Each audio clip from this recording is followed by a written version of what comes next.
1 2 1 2 1 2.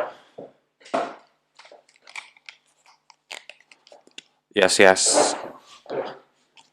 It's the RSS podcast. The only feed you need.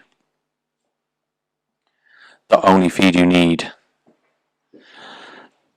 I think levels are good. Fully stocked up on beverages. The only feed you need is fucking good. It is. It is. It rolls off the tongue as well. It's got a nice little ring. It's a little on the cheesy side, but I don't care. I'm like, yeah, that's the tagline. Cheesy guys. Yeah, exactly. So yeah, Matt, thanks for coming on. Yeah, known you for a few years now from the footwear game. Yeah, so for those of you who don't know, Matt Taylor, our guest today, is a footwear designer. He's got his own footwear brand. Yeah, so the main topics of conversations they'll be covering off all things kind of footwear, fashion, design related, I guess. Sure, I'm game for talking about whatever. Yeah, and yeah, maybe some tangential. Yeah, exactly. rants. We can go way off piste if you want. But yeah, so yeah, I think maybe like give us, or as a jump off point, maybe I guess like kind of growing up, maybe relationship to design or fashion, if it was informing your kind of teen years or whatever, or if not, what was and kind of what you're into basically, and kind of let's go from there, man. Born and raised in Bristol, so skateboarding, drum and bass. Like Amazing. The first parties I ever went to were like had all these crazy names, infidelity versus high fidelity, and like we were obsessed with, you know, what MC and what DJ was playing and all the flyers. What the combo was, yeah. What the combo was, and you know, how many names were rammed on the flyer, etc., etc. Like how many drop shadows were on the names, how much like lens flare was coming off the like big DJ's names. Yeah, like the over-designed massively flyers. over-designed. Yeah. At the Bristol Academy and at another club called Level, rest in peace. I think I might. It's not there anymore. When was that there? I'm trying to think if I've been. I think it shut down maybe 5 or 6 years ago.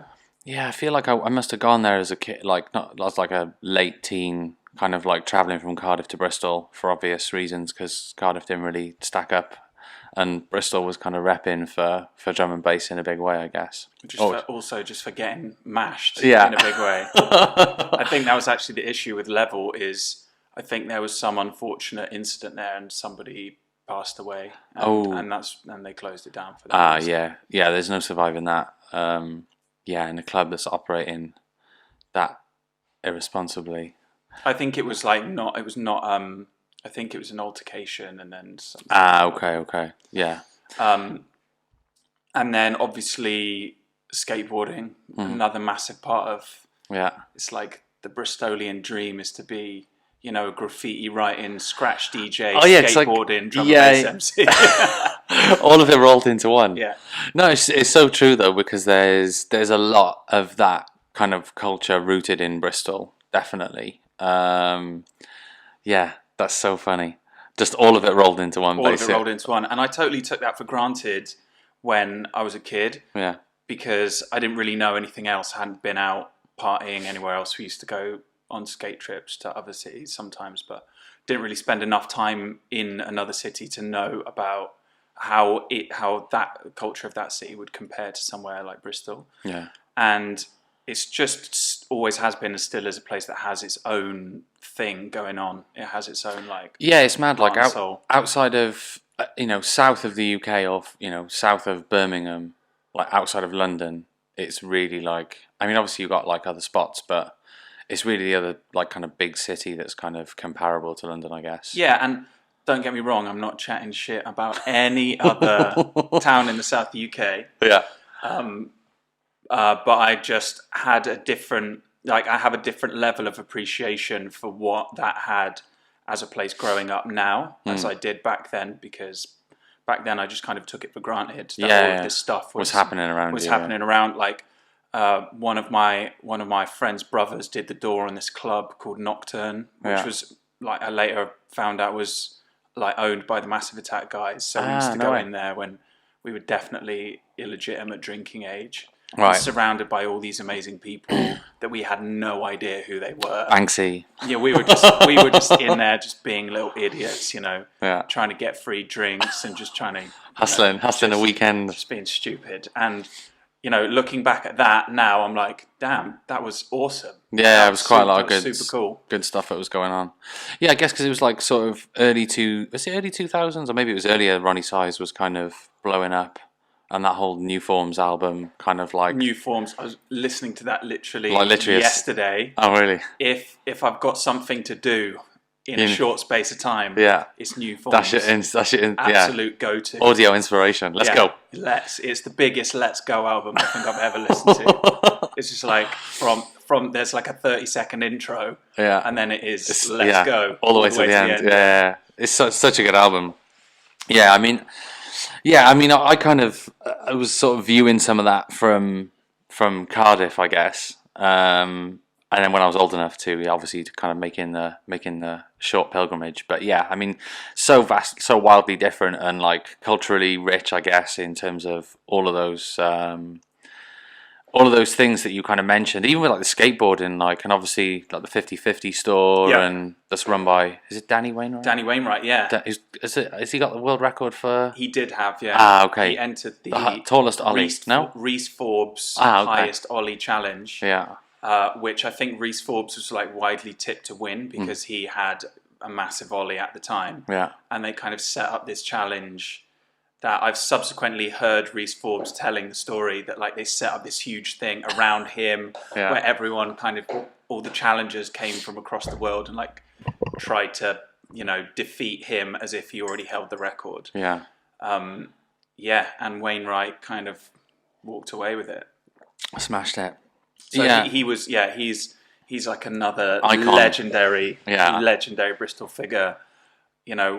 I used to see him skateboarding and him and a bunch of other pros around him, Paul Carter, Paul Alexander, his brother Steve Alexander, Flynn Trotman, Will Ainley, like they were like my full-on heroes. Amazing. Like when I saw those guys across the park, I was like, I was going to say, like, it's pretty cool to have, like, I suppose people you look up to like that in such close proximity, I guess. Amazing. Again, like, you're not going to necessarily get that in another moment in time in a different city. Totally. It sounds obvious me saying that, but yeah, I kind of like going back to sort of growing up around it and being able to have that in front of your eyes is probably... Well, the cool thing about 50/50 is it's endured to this day. I mean, in terms of like, in terms of independent stores worldwide and nationwide. And pre, during and post Nike SB hype and totally. Like...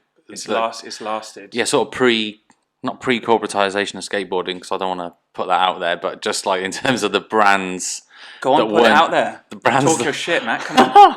the brands that weren't in it before, and it was still very niche and of its own community, which it still is. But yeah, I think I don't know whether Nike were the first brand to get in on it in terms of like the bigger sports brands. But yeah, I think there's a bit of a backlash even when Nike tried to get in the game. I think, wasn't there? Well, there's been so many kind of like back and forths between like big brands and skating, because like tons of if you listen to interviews with like some of the real kind of OG skaters, they were wearing Jordans when they were skating in swimming pools. Like you look at old pictures of Lance Mountain, he's just got a Jordan now, to commemorate the fact that he skated Jordans like of his own choice. He went and bought them. So there's always been a like link there, basketball shoes and skateboarding shoes.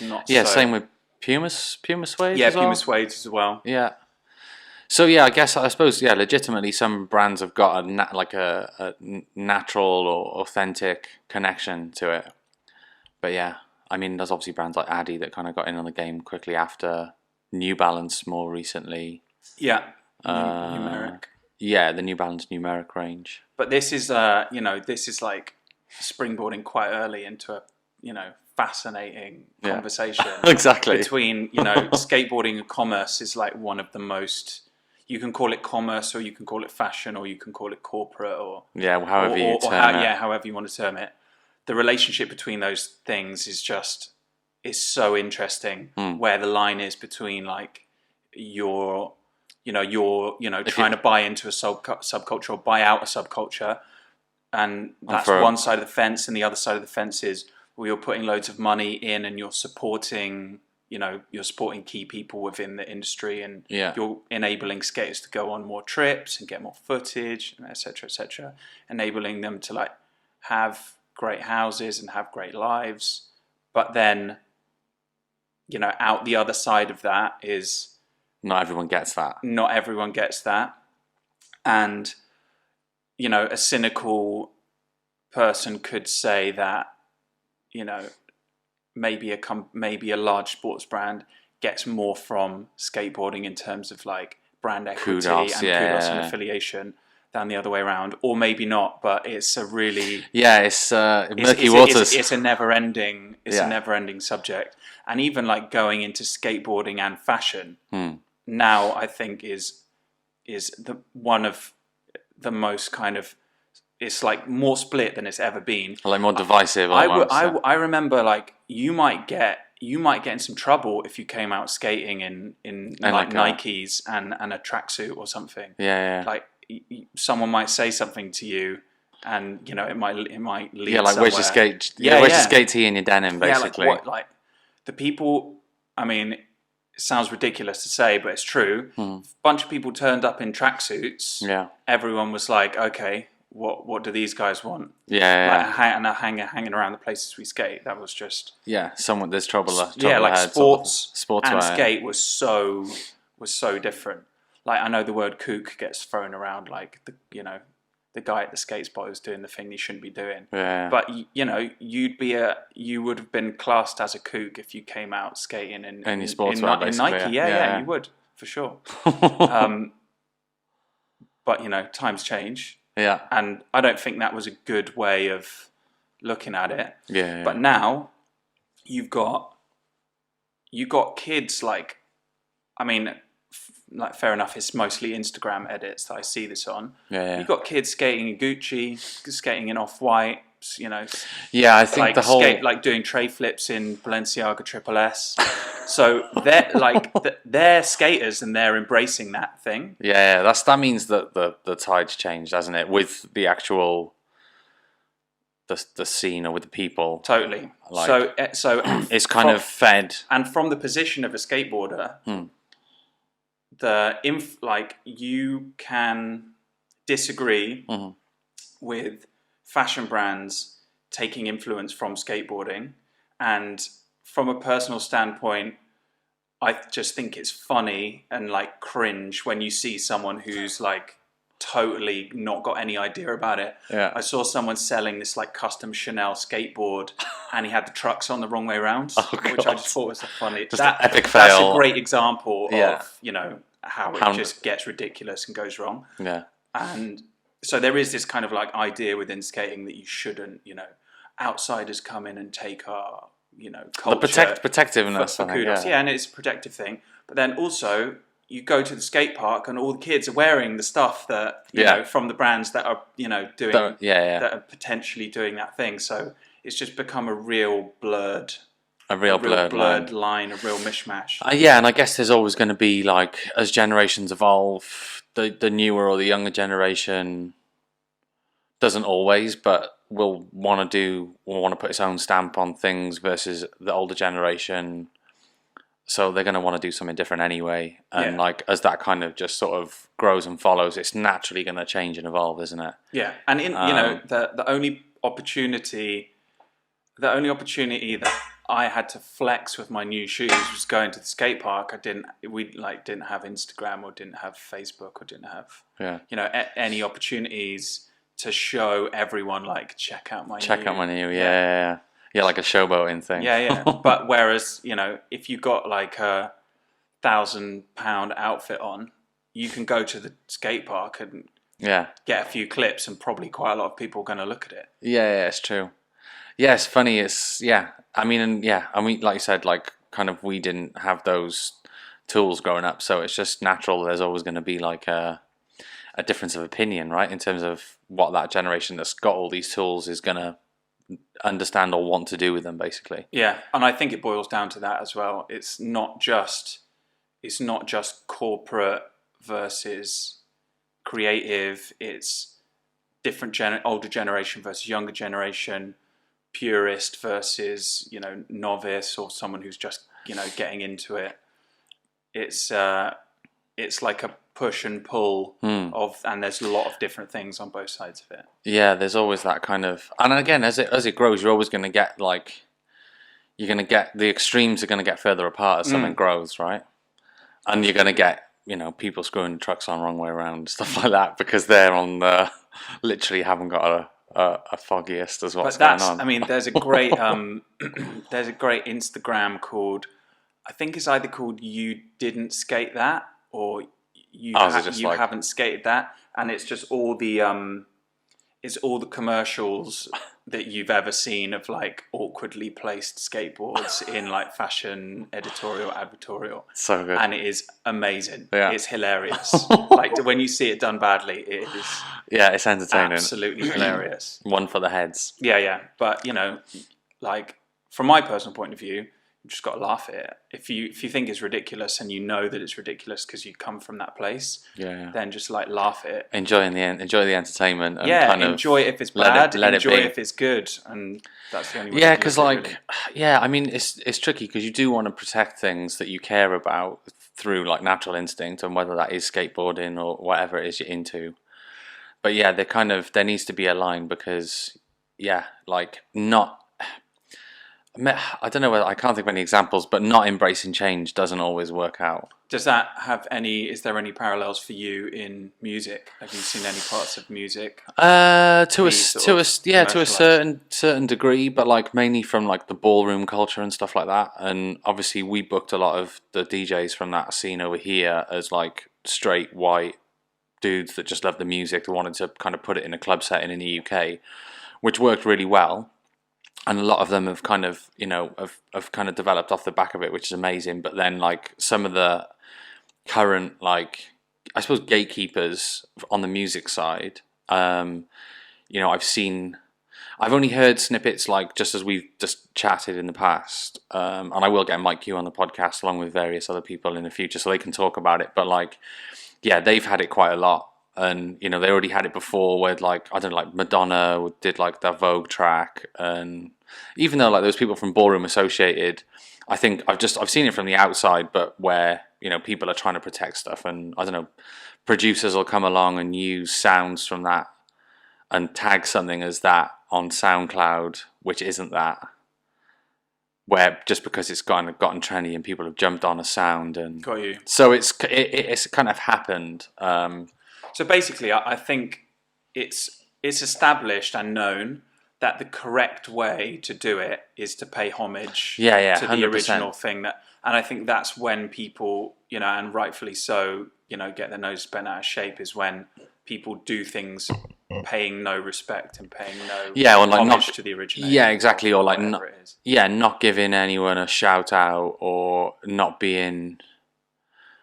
Because the other thing, I'm always like super open about like my inspirations and like, I don't know, I just class myself as like a fan first and foremost and still are, like, irrespective of like what I've either worked on or, achieved, whatever. So yeah, it's just like, it's only natural for me to just want to like big up the people that like I'm like, I think are doing good things. Do you know what I mean? Yeah. Like, obviously that doesn't come with everyone, but then I think it's also maybe to some people it's quite hard if someone is kind of like bandwagon jumping on something, then they're only in it for the short term. They just want to do it as like a wave a flag of status or like I know what's going on but yeah, I don't know. Those sorts of people will jump from, or brands or whatever it is, or I'm not talking about, I haven't got any particular individuals in mind, but yeah, it's just like... Of course not.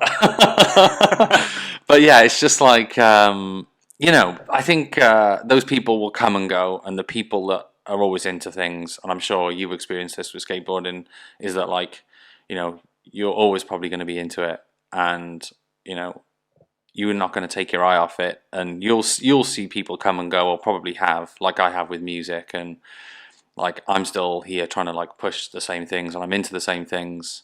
My interests haven't really changed that much over the last like 20 years, apart from wanting to know. I don't think many people's do. Yeah, you find your thing, and yeah, once you're like really into that thing, especially if you find it throughout your teenage years, yeah. Then you stick with it. people forget how long You kind a of stick with. period of time it is between, like, if you find something at, like, I don't know, 12, 13, 14, and then when you get into your sort of, fully grown mind where you can reflect and look back at your, like, childhood as Yeah, your and actually childhood. take stock. Yeah, you're talking like the best part of a decade where you've got more free time than you'll ever have for To the just rest of your engross life, yourself. probably. Yeah, to just like full on obsess about things. So I think most people's like lives that they live in their adult world are largely dictated by their tastes are largely dictated by that time that they just had to like fan out and grow up with something.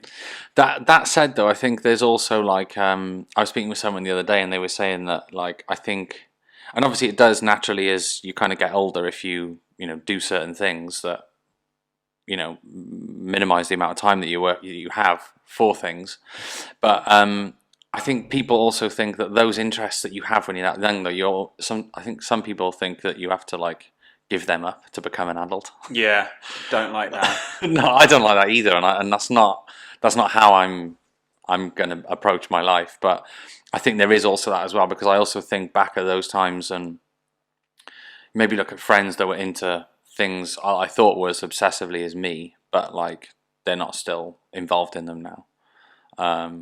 And yeah, I don't know. I think there's this like society pressure to like grow up. Oh, for sure. Absolutely. And naturally, it'll happen if, you add responsibilities like marriage and kids into the equation, but, you can still find time for the things that you like and you're into. That's what I think anyway. Totally agree. Great example. I was super into yo-yos when I was a kid. Same. Super into it. I think I've always loved like anything that's got a kind of mechanism that you need to pick up and figure out and get your head around. The yo-yo, yeah. Yeah, like kind of musical instruments I feel the same way about to a degree.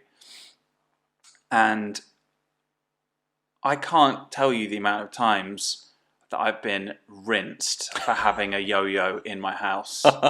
And it's like the best one. Yeah. It's the one that there used to be like I can't believe I got into talking about this, but there used to be a yo-yo store in Bristol where you'd go in and you'd have to like complete loads of series of tricks to get, and once you've got past certain tricks, you would get it for free. And there was like bronze, silver, gold, platinum. Oh, that wasn't like the Coca-Cola series, was it? No. That was something different. Okay. The platinum one was like insane. I've got no idea how anyone could have ever done it. It's all like stuff with two hands at once and like ambidextrous stuff. But when you got this, when you completed this platinum, you got the Tom Coon SB2 Silver Bullet 2. Wow. And that was like my object of desire for so many years. I used to look at that thing. It's like machined aluminium, same aluminium they make spaceships out of. Amazing. Just like so shiny, such a beautiful object. The kind of like axle is like shaped like the end of a bullet at the end of it. It's just like amazing. Just all these details. Yeah. And when I kind of, I forgot about yo-yos for years.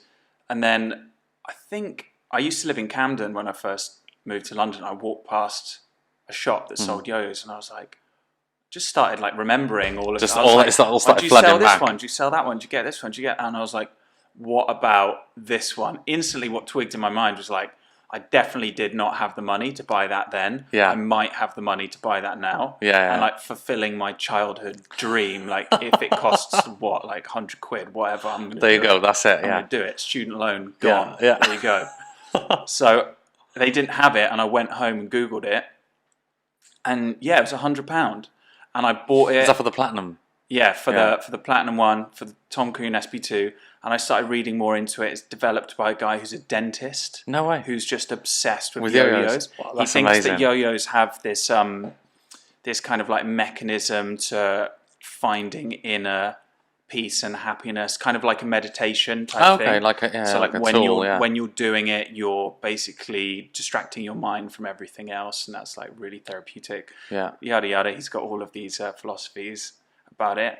Bought it, love it. Yeah. Still own it to this day. Amazing. Still take flack for owning it to this day, but Yeah, you care. might have unearthed something in me because like I used to love them as a kid. I only collected like I think I remember getting like the fizzy drink kind of range that were seemingly pushed through petrol stations.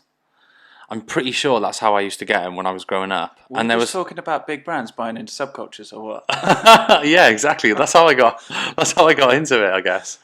Because yeah, there was a Fanta one, there was a Sprite one, Coca-Cola one. Yeah, I mean, there you go. That's a perfect example. I think, like, yeah, obviously fell hook, line, and sinker for the marketing, right? When I was like 9 years old. Well, that's the other Go to the part. petrol station with Dad. Oh, can I get a yo-yo? Can I get a yo-yo? Yeah, it's got my favourite drinks logo on it. Yeah, exactly. But that's the other part of the, the beneficial part of having big corporations in subculture is because of like the money behind vehicles like Nike and because of Nike, whatever you want to call it. Yeah. And because of the sort of events that they can put on, like their affiliations with Street League. Going forward to the Olympics, I'm sure they'll be heavily involved with that, and also them being able to like put their skaters in ads with like LeBron. Yeah, like on the cross and elevate promotion. That professional. I think Paul Rodriguez and LeBron are the only people to have 10 signature shoes on Nike. So they had this like campaign with them together.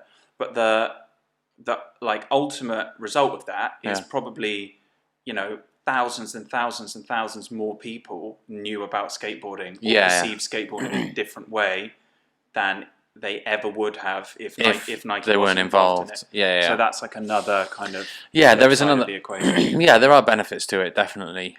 It's just I think it's just always a bit of a touchy subject, and people always love to hate as well. So there's also a big handful of that as well. They do love to hate. Yeah, bit of controversy. Everyone loves to. I mean, yeah, we've all had some rants. Yeah, exactly. That we've later gone. It's probably not that deep. It's not that deep.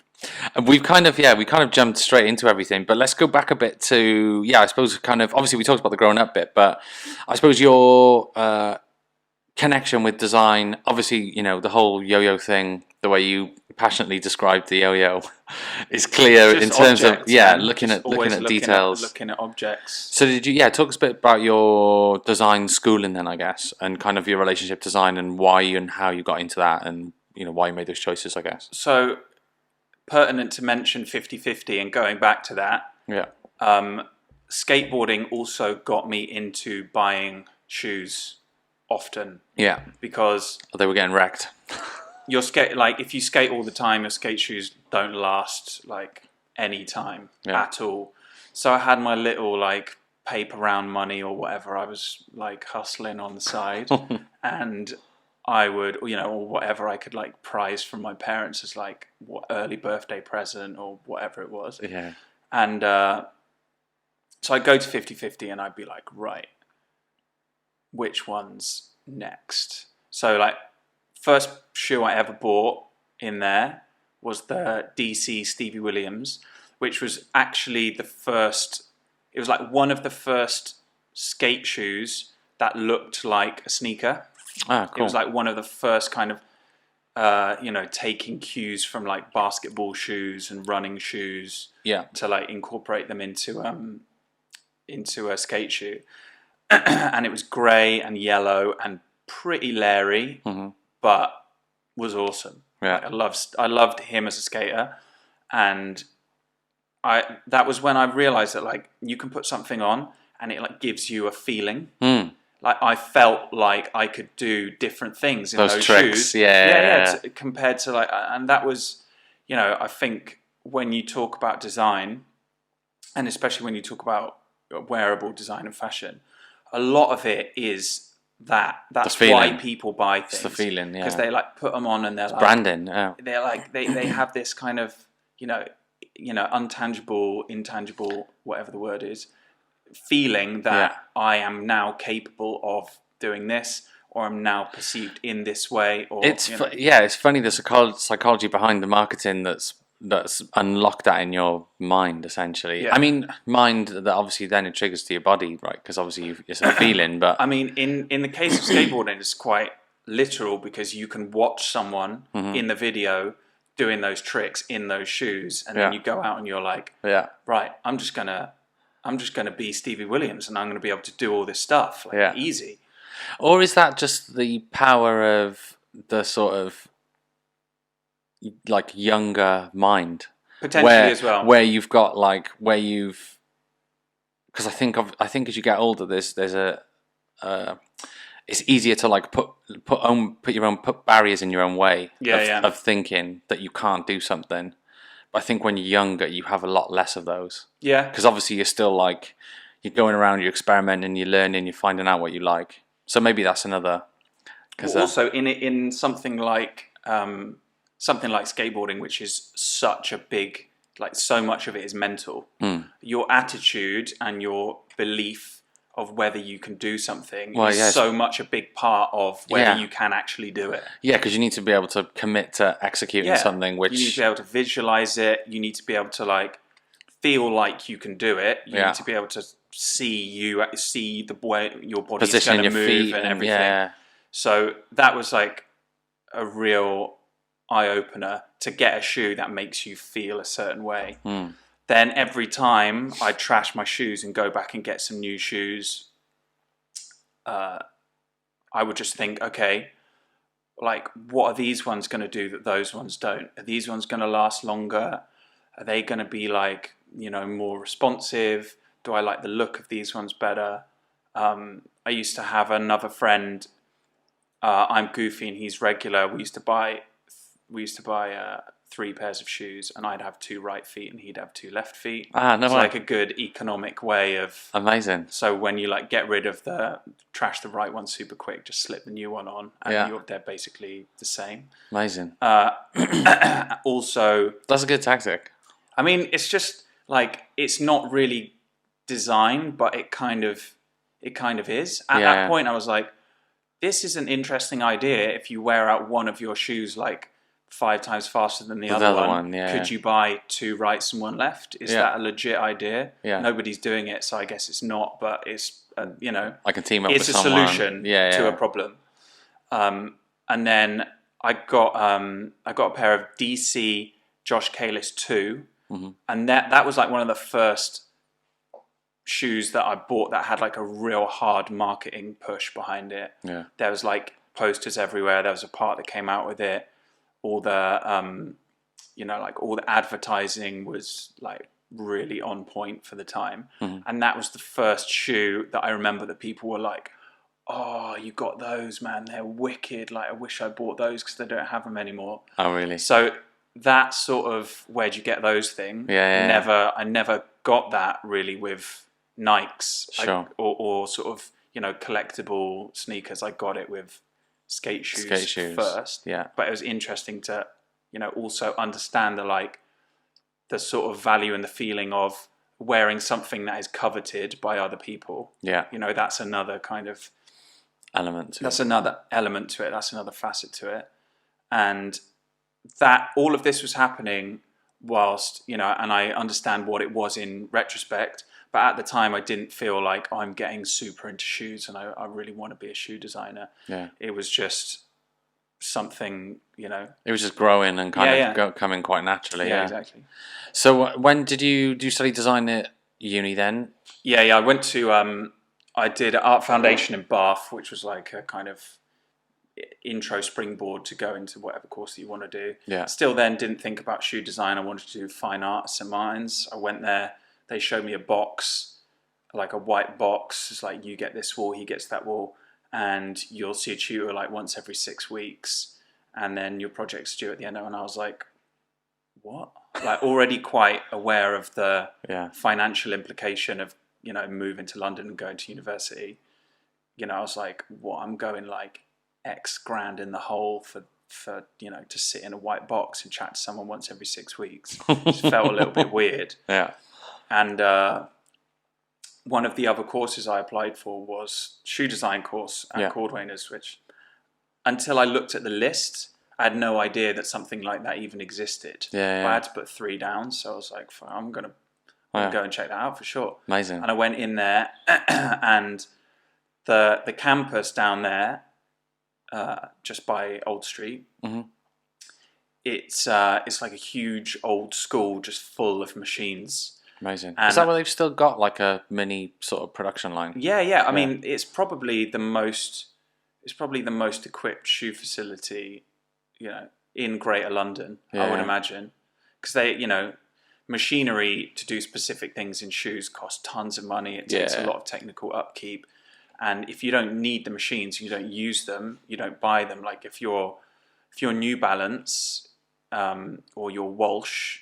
You don't have the machines for like attaching stilettos. You've got specifically for your what you need to make. I can't think of any other place that has that wide an array of stuff for making that sort of diverse. Yeah, everything from a stiletto to a sneaker sort of thing. So I went in there and it was like a beehive, and everyone was running around like bashing this, and it smelt of glue, and someone's crying because something just fell off their thing, or they broke it in the machine, and someone's like hacking something off and sticking something else like on. A proper workshop. Yeah, like a proper workshop with people doing a lot of stuff, using all these machines, using all these tools, like all of this mechanical stuff, which also appealed to me, and just felt like a place that I would learn a lot, hands-on, probably leave with a few less fingers. Yeah. So as soon as I walked in there, I was like, if I get this is what I'm doing. This is the one, yeah, for sure. Amazing. So what was that? 3 years? That was 4 years, and in the middle of that course, I started working for Swear. Which was a super, super interesting time, because by virtue of luck, timing, whatever, within 3 months of my first internship, I had a full-time job. Amazing. Which was totally bizarre. Like, the guys who gave it to me are kind of crazy, but also shout out to them. Yeah. Because, it's quite a big risk to give someone relatively inexperienced that kind of responsibility, but, it was amazing. And also, so the guy who owns Swear, Jose Neves, also was starting Farfetch at the same time. Ah, okay, cool. So we were all in an office together, me, the other designer, and 5 people who were starting Farfetch at the very beginning, which was also fascinating. Yeah, because that's be a fly on the wall for the beginning of that process, and also just kind of start to become aware of e-commerce and the importance of it, because I had no idea about any of that stuff. Yeah. And they were going out talking to all of these boutiques, do you want to sell on our marketplace? Yeah, exactly. Or we'll represent your products on our marketplace or whatever.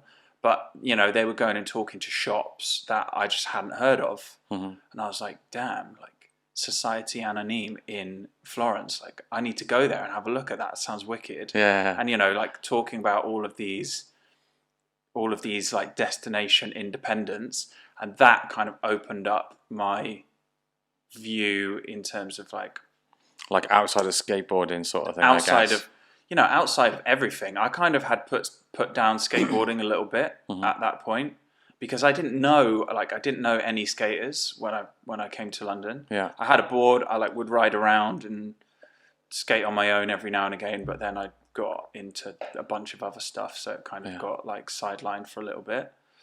And just finding out about all of these new worlds and new cultures, going to Boombox. Of course. I thought that might have come up. Parties like that, and being whoa, this is a long way, a long way from what you were experiencing party-wise in Bristol. Hoodies and baggy jeans and the scratch DJ graffiti writing, that kind of thing. It's fashion, hyper fashion.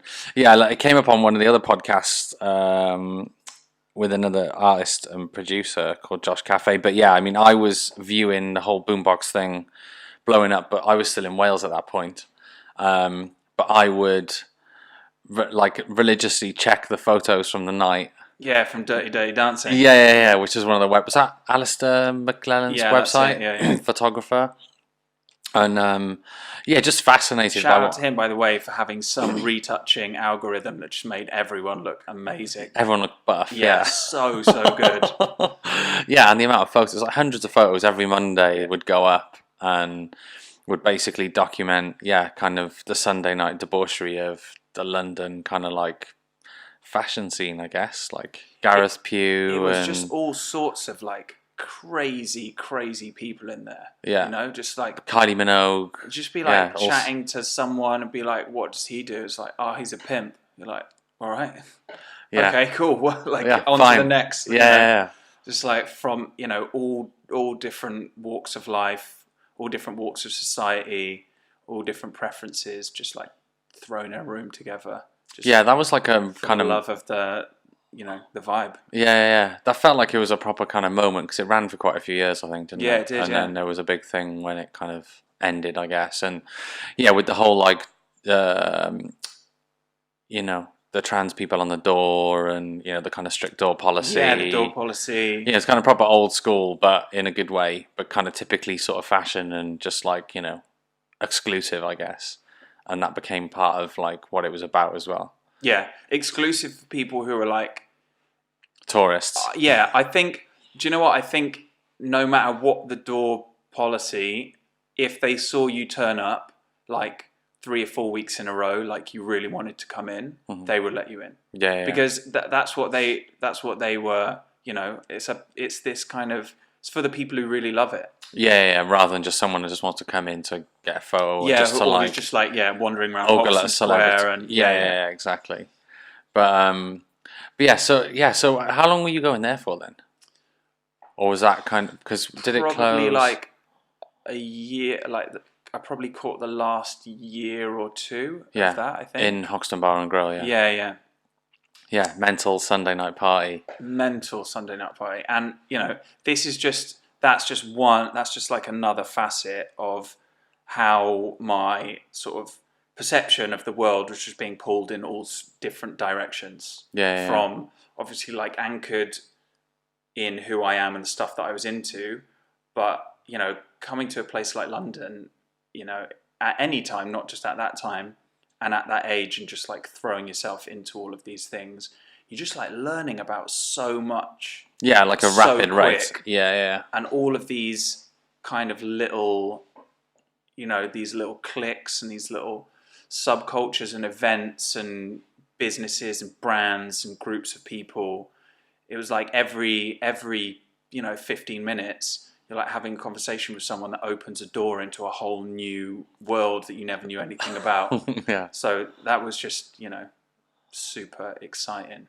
So were you going there whilst you're working at Swear then? Yeah. Cool. And then how long were you at Swear for, and kind of what followed on after that? 5 years, I think, in total, and it was awesome because we were part of the kind of like overarching company was B Store was owned by them as well. Yeah. Which those guys just taught me loads about just how you can like have a great brand and have a business and not take yourself too seriously. Because if you've ever met Matt and Kirk, shout out to them. Yeah. They are like some of the funniest guys you will ever meet. And we just like had some hilarious times. And also they had like a licensing business that worked with a bunch of brands like Philip Lim and Opening Ceremony, Subi, Toga. So it was like great as well to kind of see that. Get the kind of like inside, be looking like be in the factories and see what those guys were doing and how they were going about it. And it's like working at a company like that was like being working for a brand plus having like a window that you can open up and look into what like 5 other brands, like really interesting brands are doing at the same time, and how they're doing it, how they're like pushing it, and how people perceive it. So you get that kind of additional insight. Yeah, totally. Which you wouldn't get if you were just working at like a one brand company, basically. And occasionally additional challenges also. Yeah, of course. That's only natural though. Yeah. So where followed after that? Was it from there to Puma? Yeah, that was when I went to Puma. Yeah. Which was which was wicked. Like I loved, even though my time there was kind of short. Yeah.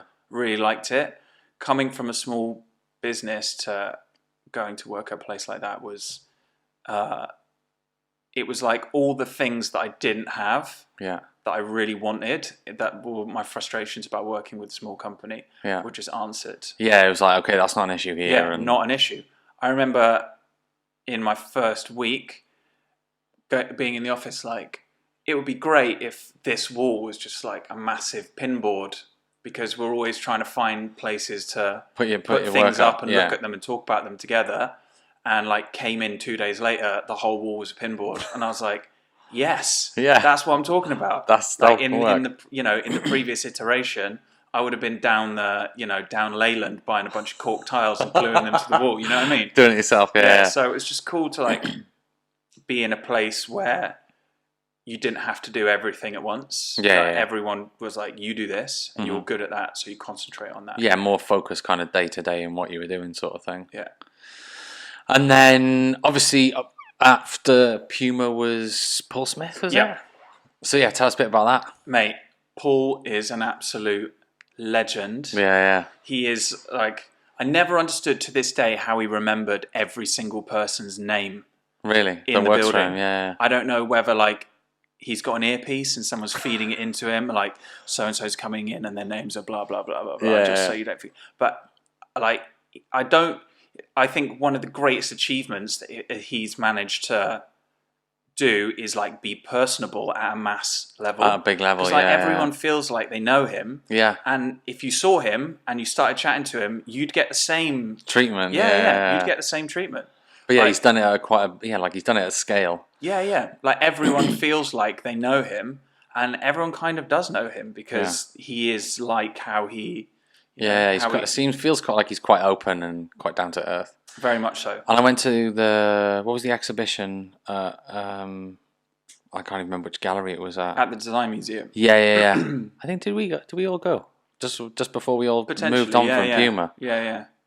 But that was an amazing exhibition. I hadn't really understood like the full scope of kind of where he come from and what he built up, basically, which was amazing. I mean, when we're talking about putting in work, he's put in the work. Yeah. And his address book is mad. The people like, Gary Oldman would just wander through. Hi everyone, how's it going? Just what the hell? British cycling team wandering through. Hey everybody, how's it going? This is the shoe department. It's like, hey, you're right.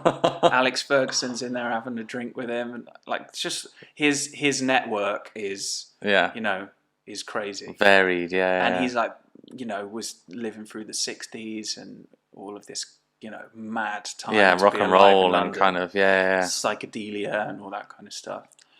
And also one of the super interesting things that I learned from him is he thinks about design and he thinks about product and he thinks about brand like a shopkeeper. So he is thinking, okay, when this person comes into my shop, how am I going to talk to them about this thing? So he's telling you about a jacket that you can scrunch up in a ball, take it out of the ball and shake it, and you're good to wear it anywhere. And from a design point of view, if you also think about what you tell a wholesale customer, what you tell an online customer, what you tell a retail customer, if you can sort of like unify it all in one sort of simple statement or one sort of paragraph or one like mode of speaking about it like he did, you can just become super effective. And that was like a really interesting being clear with communication basically, and being able to do that like when you're considering the design process. And thinking about it in terms of a message that's relevant for all of the like layers that it goes through. Because some people, they stop at wholesale. Or they stop at like, once we've got it in this magazine, then once we're explaining it to a magazine, but then how do they explain it to the people who read the magazine? Or like we're explaining it to a wholesaler, but how do they explain it to the people who come in and buy it? Exactly. So he's thinking like all the way to the end person. Which is I mean, I've definitely worked for brands where they only think about it to a certain stage, definitely, and it becomes detrimental because then you you don't know how to communicate your product to the end consumer, and that's the worst bit, because that's when something it's doesn't also really sell. hard. It's a really difficult thing to do, and if someone has managed to do a whole collection of products like that, and they can talk about every single one in that way, hats off to them, because that is a super difficult, like, if everyone could do it with everything, they would be doing it, and they'd all be like the best, the best sort of communicated ideas. But it's, some ideas, some design that exists in a more sort of ambiguous, arty, context, and has like more complex web of references, is maybe not applicable. That his way of doing things and his way of thinking about things that was like a really interesting insight into how that works. Amazing. And then, so what was the sort of jump off point of moving from that to working on your own brand? Got fired, bruv. Straight up marched out of the building. Oh, really? Yeah. For reasons you can or can't discuss. Yeah, I mean, it's not, it's not that deep, really. I was just kind of, I had some wheels in motion. For the brand already, yeah. Yeah, that were not like, not in any way sort of ready to sell, realized, or commercially viable. But I was thinking about it. I was thinking about it, and I was doing some things, and I don't really know in the end whether how it came around. From a contractual point of view, no leg to stand on. Other interests. And I kind of thought, I knew it might happen.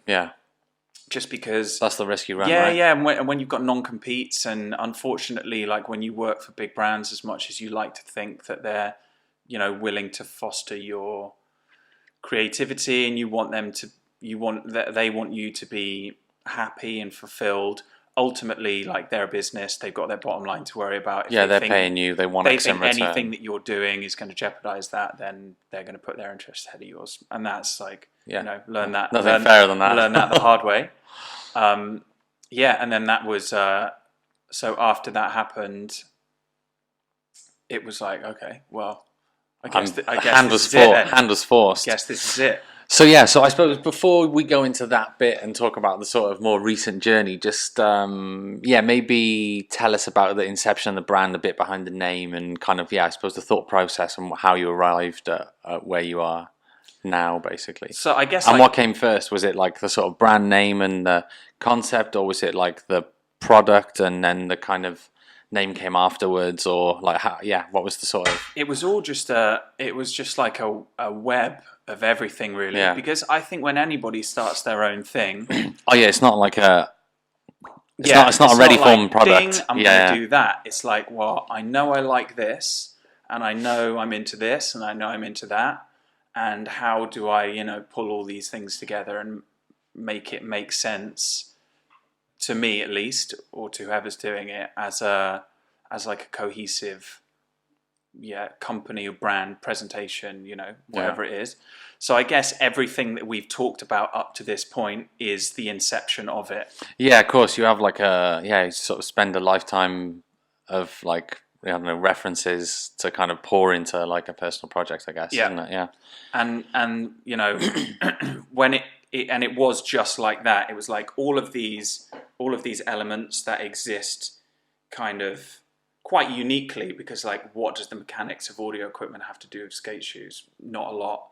What does like combination of formal tailoring and sort of like informal like sneakers have to do with, I don't know, like minimal graphics? Like, pulling all those things together is a kind of really, and anyone who's ever sort of tried to do it or is trying to do it will know exactly what I mean, because it's like something that's going on in your own mind all the time.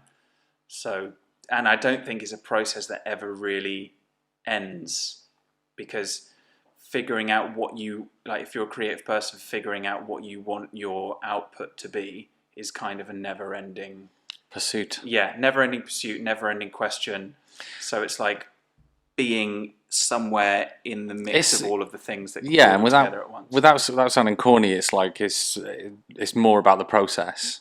Yeah. rather than, I mean, obviously there is an end product, but like that's kind of almost a bit perpetual in itself because you can always iterate. And Well, also when you do something by yourself, you know, your process is like your entire life and every minute that you're awake. yeah, that's your archive. Yeah, That's yeah. It's your true. heritage. You know, if you think about it, the way big brands talk about heritage and authenticity, and It's like, when did you come up? When did you decide that? When did you do this? And the reality of that kind of thing is like, well, I was sat on a train looking at something, and then I wrote something in my notes there, and I was having a chat with this person, and we talked about it in a certain way, and then that became that.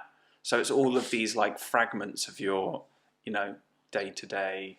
encounters, and like kind of writing down notes, going back to them, talking about them with someone else. Because I mean, for me personally, I never started something like I've got this, business idea for this segment of the market for this. So is it? I guess is it more of like a personal itch in terms of like 100%. I want these shoes, kind of first and foremost, sort of 100%. thing. Yeah. It was I that. can't find this. Again, solving a problem for yourself. Yeah, it was that. It was like, I want something that looks like a skate shoe. Yeah. That that has that handwriting, but is made in a way that I appreciate, like A high-end luxury. high-end footwear, shoes design made in great factories out of great materials. Yeah. But I don't want the fashion brand version of it. Yeah. Because That's potentially inauthentic. Yeah, well, it didn't feel authentic to me at the time, and also it's too expensive. Yeah, exactly, because it's probably 500 sheets as opposed to 250 or something. Exactly. Yeah, in terms of price point, it's still like, So like for those that don't know, so Matt's brand's called Auxiliary. Auxiliary. Underscore the auxiliary underscore www.theauxiliary-something.com. Go get your creps. Go check it out. And it's like, I think it nails a really good. It does, even though it's like a solution for you personally. I still think the brand like nails a really good spot in the market. Thanks, mate. It's good to... mate. As soon as I've got some money coming back in, I'll be making a purchase for sure. No, because I think we were talking about it before as well, and obviously, like, kind of flipping back to the whole corporate brand. Maybe if we were talking about sports brands before, but now with like a Louis Vuitton Supreme collaboration, skate culture adopted by high fashion has never been more relevant, I guess. I don't know whether it was done prior to that, because you probably know more about the whole skate, culture than I do. But whether that had been done before, or whether that was actually a pretty the combination of high fashion and like skate culture. legitimately. I don't know whether it had been done in the past by another brand. Not like obviously Supreme's what it is, and obviously it's a skate brand. But and that like, kind of, I think that lives in its own like bubble, as its own entity, like as outside of. Because Supreme to skateboarders is kind of a different thing to what Supreme is for, non-skateboarders. Yeah, or the people who or from fashion, queue at the shops and buy the stuff. Like maybe they haven't seen the videos, or they don't know who the team riders are, for example. They've just seen the gear, but they like the brand. Yeah, and so it exists kind of in its own entity, as a skate brand and as a fashion brand, I think. Yeah, exactly. But let's talk a bit more about the brand itself then. So what was the sort of, how long was the development time before you were ready to try and place the product or sell the product? Or like, I mean, I don't really feel like I've ever been ready to do that. Yeah, and obviously there's like, it's always a moving feast, but like, I think what was the point at which you felt like you had something? There was a bit of a comma, not necessarily a full stop, but there was a comma. Okay, we can pause on this, because I think that's a sort of finished item. And what was how long was the process for that? The process, manufacturing wise, I went around quite a few different places. Yeah, because it's not an easy shoe to make. Sure. And I always wanted it to feel like a shoe, not to feel like a sneaker. Yeah, because that kind of formal handwriting, that like smart skate thing. Mm-hmm. You can't, you know, you need to do that in a place that understands that, okay, we need to follow XYZ processes, like the tiny little shoemaking ingredients, like, you know, like the little things you sprinkle in the stew at certain times that makes it, you know, makes it like a stew that you'd have at a really fancy restaurant, or a stew that you'd like cook in your own kitchen. Exactly. So that bit took a while, probably a couple of years of getting a prototype or getting a pair of shoes that I was like, yes, this is where we've arrived somewhere. This is like where I kind of want it to be. And what about, I mean, so because your shoes are made in Portugal. Yeah. Where else was it? Just Portugal that you explored? Was it always Europe that was the kind of go-to? It was purely it was Europe, mostly on like a lifestyle choice, because I've spent time in my career going back and forth from Asia. Yeah. And I love Portugal. It's a really nice place. Porto is a wicked city. So the kind of idea of flying back and forth from there in order to like build this relationship and get this stuff done was just easily the most viable. Yeah, rather than Asia. Yeah, Asia's a mission. Obviously, it's a huge. It's like 8 hours difference. Yeah. So yeah, you're always kind of. And it's super expensive to get out there, to stay out there, to move around out there. Yeah. So I don't know. Maybe that's a different chapter. Yeah. But yeah, it just seemed, and you know, also once I found the manufacturer, the right manufacturer. It could have been anywhere, and I would have wanted to do it there. Right. Okay. So it was more about, that was the kind of the rest in place for you, was knowing that these guys are capable of making. Well, also like what I managed to do is coach a shoe factory into making a trainer. Cool. They'd never made a trainer before. Yeah. So having and the shoes, they kind of look the way they do, you know, for that reason. Yeah. And maybe not everybody sees it, but like I've seen, you know, I like knowing the sort of backstory behind the products and like how they're made, what they're made out of, and where they're made. I can see the difference. So if I can see the difference, then it's good enough. Yeah, exactly. It's good enough sort of, you know, rationale to do it there. Yeah, exactly. So then, when was the first launch? Was it autumn? Yeah, it was last 18. Yeah, last July, August, July. Yeah. Went into Selfridges. In Selfridges and Liberty. And Liberty. Which not bad placement. I know, great. Yeah.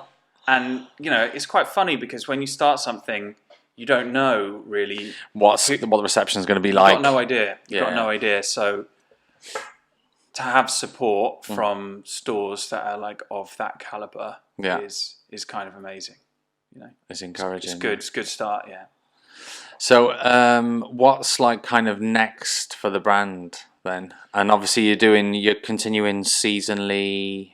Seasonally, yes and no. Yeah. I'm more kind of interested in like working with the retailers to put, you know, working with retailers that I've already got and expanding into a small sort of list of retailers, and just working with them to do something that means something to them. Yeah. Because I think the traditional wholesale model is kind of broken and everybody knows it. Yeah, agreed. If you're like a brand that's jettisoning yourself into the market, just relying on that traditional model, which to be honest, at the beginning, I kind of did that and I don't really know why. Yeah. I always said to myself, like, this is nonsense. I can't be relying on this if I ever do my own thing. But just because it's the path that everybody treads, it's like the natural, it's like the logical progression. Yeah, it's the path that's already been laid, right? And you kind of, you know that it does work or has worked. Maybe not working so much anymore, but you know, everything's kind of changing. But yeah, it's not. Yeah, it's kind of like you kind of know, you go with what you know to a certain extent. Absolutely, right? and you also go down the path that you've seen it work. Yeah. And what is the path for a smart skate brand to launch somewhere in between street fashion and skateboarding, online, direct consumer? I don't know. No Yeah. one's done it, so I don't know. Like, I Yeah, don't know. what's the yeah. Looking at that at the beginning was just too much of a Yeah, to get your head around how do I launch this properly and try exactly. and generate some sales from it to start Exactly. making. Yeah, exactly. Who do you talk to? How much money do you have to spend? You know. Yeah, just all the unknowns, like how much am I gonna have to spend on PR on this, or yeah, exactly. It's just kind of, or yeah, do I do that, or do I just try and do a lot of my own creative, and then yeah, I guess it's a bit of a minefield, isn't it? Yeah, I mean the direct thing. I think everybody will look back at it in 10 years and be like, well, they did it this way, and they did it that way, and they did it this way, and there'll be like kind of archetypes for ways to approach. But at the moment, and for the last a couple of years, it's just like the wild wild west out there. Yeah. It's in terms of internet traffic and in terms of e-commerce, all the sort of sub-genres of e-commerce, like the SEOs and the AdWords and all that kind of stuff. It's such a kind of like strange, murky waters. Like, exactly. Yeah. I suppose kind of heading into it. It's like it's just like a bit of a minefield, and obviously there's a lot of resources online, and again, it's a lot of like, I don't know, maybe I don't know whether they teach that stuff in like computer courses and stuff now, but I don't know what, because I did computing at A level, and we learned about like mail merging, and it was like times have changed. Yeah, exactly.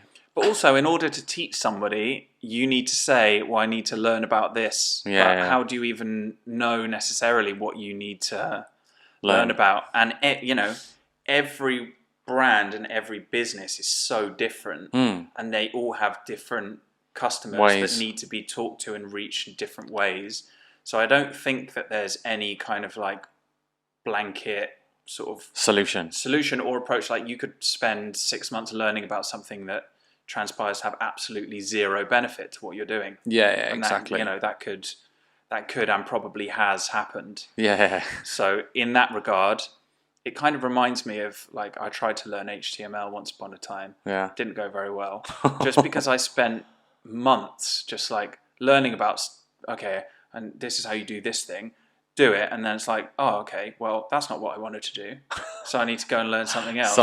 Yeah. So it's like you're just bouncing off the surface of it all the time. Yeah, exactly. So that's like a whole nother challenge. But going back to what's coming up, I've got a super exciting installation going in Selfridges. Amazing. At the it's like a pop-up. Yeah. On the 27th of August. Oh, amazing. For I think like around 3 weeks, and it's working. It's done in collaboration with Stink Studios, which is a digital agency, and it's basically the first like fully AR integrated retail experience. Amazing. So that's super exciting, because I love the idea of giving a customer like a really personal experience in a completely impersonal space. Yeah. Like, you walk around Selfridges and there's like thousands of people in there. Just like, you're getting bumped and shoved and rammed, and there's like loads of stuff on the table and you're looking at it.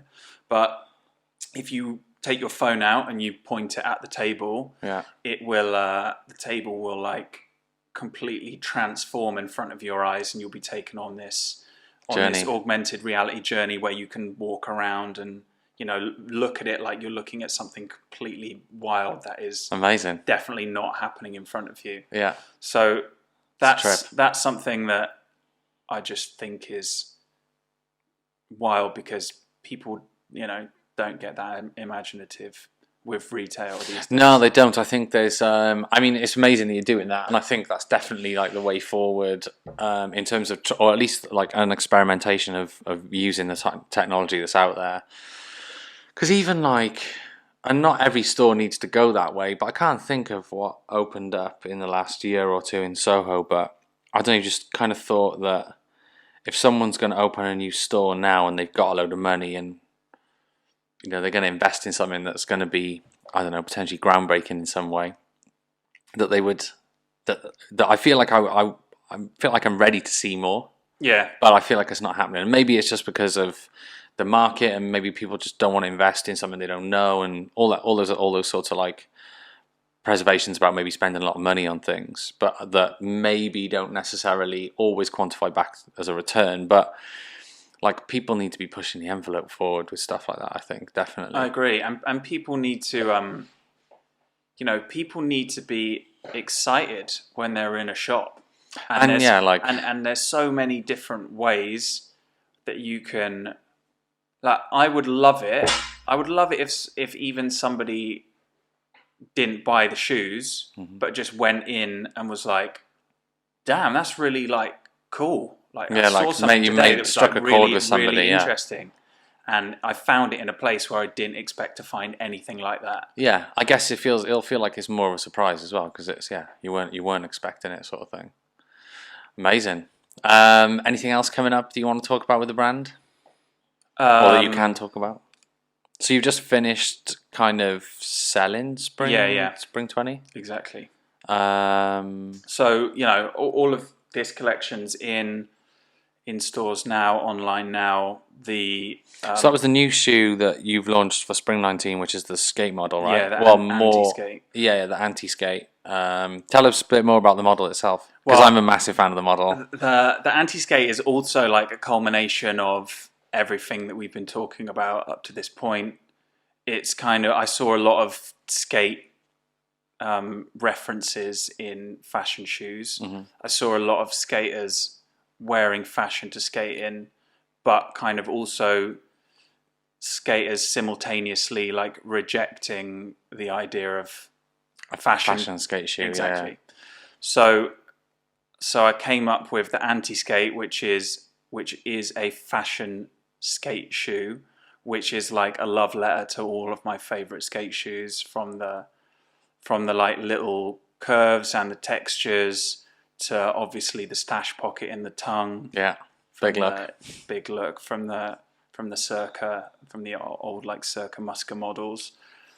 So that's a fashion skate shoe that was made by a skater. Yeah. So it's just my opinion, my take on what's currently going on, and my comment on it. Plus, it's, as everything is, just like the shoe that I always wanted to make. Yeah, exactly. The shoe that I always wanted to make and wear. And then, so in terms of, have you got any plans in terms of like how much new development you're going to do season on season, or is that more as and when it comes? Because obviously that was a new development that's launched this year. Yeah. Are you trying to do a new shoe annually, or is it just more about kind of as and when, or what's your plans in terms of the product rollout, I guess?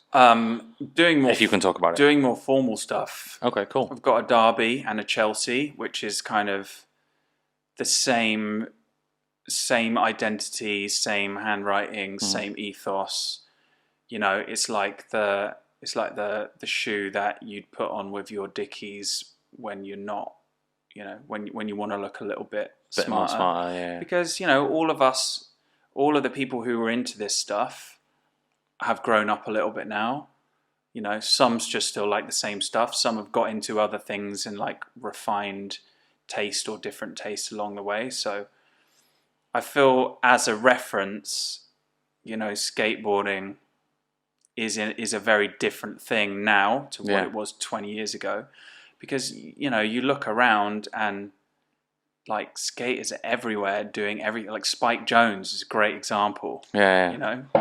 He like is so from that world and has gone on to do something completely different. Yeah. But takes everything from that world with him.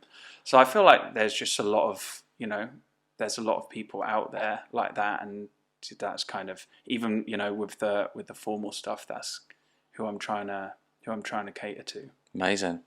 Yeah, I haven't seen any sneak peeks of those yet, but you're gonna have to show me, because they sound sick. I'll keep you updated. Cool. So yeah, before we wrap up, because I think we're going about an hour and 20 now. But damn, I knew there was going to be a lot of waffling going on. No, it's good, man. It's good. I feel like we could go longer, but maybe for another time. But yeah, any shout outs you want to give, or anything you want to kind of say to summarize? I mean, shout outs are dangerous, because I know I'm going to forget a bunch of people. So. Yeah. So shout out Matt. Yes, big up Thomas. Yeah, big up to me, and big up everyone for listening. Yeah, man. Thanks for coming on the show.